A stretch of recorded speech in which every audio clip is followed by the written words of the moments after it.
less than 24 hours off my Japan flight. We're back at the San Diego airport, this time headed to New York.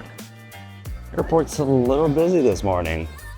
Not a big fan of Clear, but the pre-check line's pretty long today, so I'm gonna be jumping into the Clear line, and I have Clear plus TSA pre-check. Pretty busy day at the airport today. Good thing I had TSA pre-check, and Clear actually came through today and expedited the security process a little bit, so I didn't have to wait into the pre-check line, which had like maybe 30, 40 people or so. Headed over to the gate now, flying out of gate 34 and flying JetBlue. I don't fly JetBlue often, I just wish they had more West Coast routes because I really like JetBlue. Thank you so much. Thank you.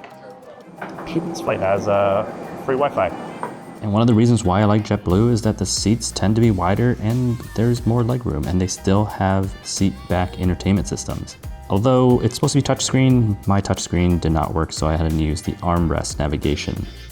And as I mentioned earlier, the flight does come with free Wi-Fi, but it didn't work the entire flight, so it's not that useful. When the snack cart came rolling around, they had a couple different options. I got the everything pretzel and the pop chips, but the great thing about JetBlue is that if you want something else, there's a self-serve pantry in the middle of the cabin where you can help yourself to any snacks or drinks. On my second round of snacks, I got the graham crackers and the plantain chips.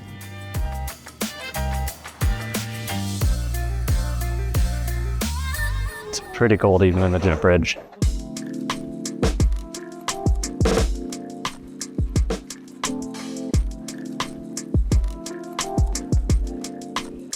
I forgot about this long ass walk over to Terminal 7 to catch any ride shares and stuff like that. After a 45-minute Lyft ride, we turned the corner past Times Square and we pulled up to the hotel. I'm staying at the Hilton Motto. And the reason why I'm in New York City is for a Hilton event, so they hosted the hotel stay, and that's why I'm staying at the Hilton Motto. It's an interesting elevator.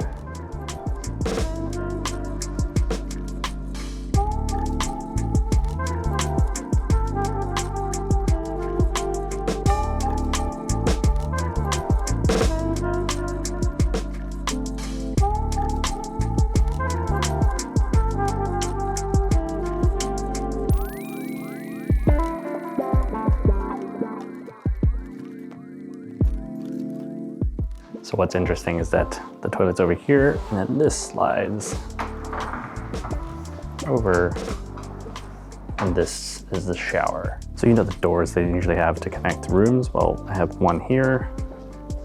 There's also one right here as well. As you can tell, this room is cozy, is a nice way to put it. Heading back down to the lobby to wait for my friend Chris, who's also staying at the same hotel, and we went around the corner to get Ichiran Ramen. If you're not familiar with Ichiran Ramen, it's a ramen chain based out of Japan, and there are some aspects that are similar to Japan and some aspects that are unique to the US, whereas like in the front you order on an iPad, but very similar to Japan, you're seated in an individual booth to eat your ramen. I would say the ramen is not bad, but it's not nearly as good as the one in Japan, and it is kind of expensive. This bowl of ramen was $23. The next morning, still very jet lagged from the Japan trip, so first thing in the morning I did was to go get some coffee and a New York bagel.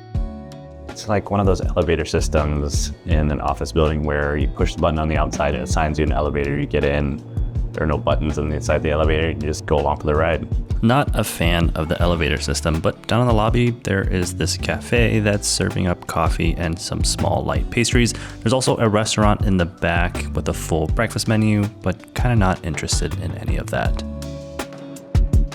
So it seems like there is a restaurant and there's also like a cafe at the hotel lobby here, but not really interested in any of that. I want to go get a New York bagel.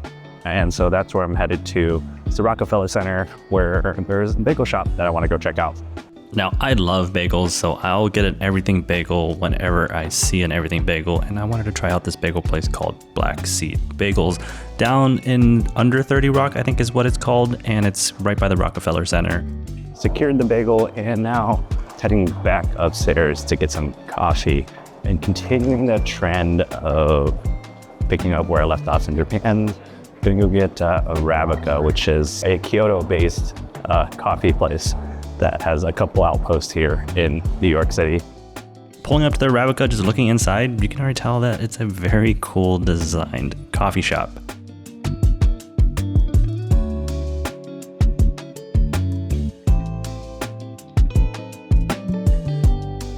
I got the Kyoto latte, which is a slightly sweetened latte, and I would have to say the coffee quality is comparable to the Arabicas in Japan. Got my bagel, got my coffee in the room currently because there was no seating. I kind of felt kind of weird eating at the coffee Arabica, so I'm here in bed. No actual footage of me eating the bagel, but this green onion / scallion cream cheese spread with everything bagel was really good. It's cold and windy out here. At least the sun's out. Now on to the main reason why I'm here in New York City. Hilton Hotels invited me to a media event called Unlocking New Ways to Stay, and they had this amazing food spread and a panel of some of the important comms and marketing people from Hilton, and in a separate room there was this amazing setup of doors, and each door led to different ways to stay with Hilton. One door led to Destination Diamond, which is in reference to Hilton Honors Diamond status, and it pretty much covers all of the Hilton Honors benefits and their credit cards. Another one led to the Hilton Voyager collaboration, and I got to try out the VR headset that gives me a sneak preview of what a Hilton hotel room would look like in space. Oh, this is very cool. And a fun, interesting fact that I learned was that the first item ever baked in space was the DoubleTree Hilton chocolate chip cookie, and they had to design a special oven specifically to bake this cookie in space. A few doors over is the events door, which highlights the collaboration between McLaren and Hilton. One of Hilton's newest way to stay is with their partnership with AutoCamp, and it's their glamping options, which is an elevated camping experience in fully decked out Airstreams placed in nature-y focused places like Joshua Tree, Zion National Park in Utah, and the Catskills in New York. And it's definitely something I'm interested in trying one of these days. The other booths were more wellness focused, like sleep tourism that highlights Hilton's partnership with the Calm app, and this booth focuses on fitness, highlighting their partnership with Peloton and Hyperice. So that was the Hilton event. Got a couple of cool things. A McLaren hat that has a Hilton logo on the side, some Waldorf Astoria chocolates, and then a Waldorf Astoria notebook, along with, I'm not entirely sure what this is, but I also got a Waldorf Astoria New York tote bag as well. Thanks Hilton for all the cool swag and inviting me out to the event. And early the next morning, it was time to head back to the airport to fly home to San Diego. It's 4 a.m. in the morning and we're back at the airport again, heading home. I always underestimate how far New York is from the West Coast. It's a whole day trip sort of thing, but flying in on JetBlue back home. So I have my Starbucks here. A lot of people don't realize that a lot of these airport Starbucks have an order ahead system. So you can kind of skip the line and just place your order while you're going through security and then walk up to the counter to pick up your coffee. At this JFK terminal, there's a Starbucks that allows to pick up order ahead of time. So I got my drink pretty quickly and didn't have to wait in line. Between being jet lagged and also the time change from LA to New York here, I don't even know what's day or night anymore.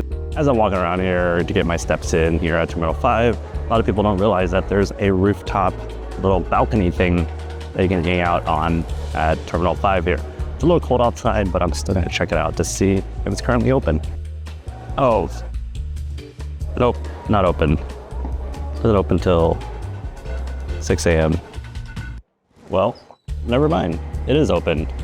It's a little cold outside, but it's nice to get some fresh air. I guess it is also a pet relief area, so I'm not sure how much this will stink during the warmer days, but currently there's no pets out here, or it's pretty cold, so it doesn't stink.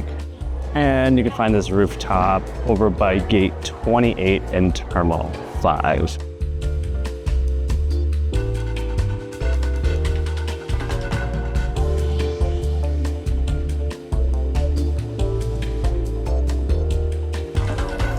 And now I'm back in San Diego. I think I'm gonna end this video here. Comment below if you have any questions. Remember to hit the like and subscribe button.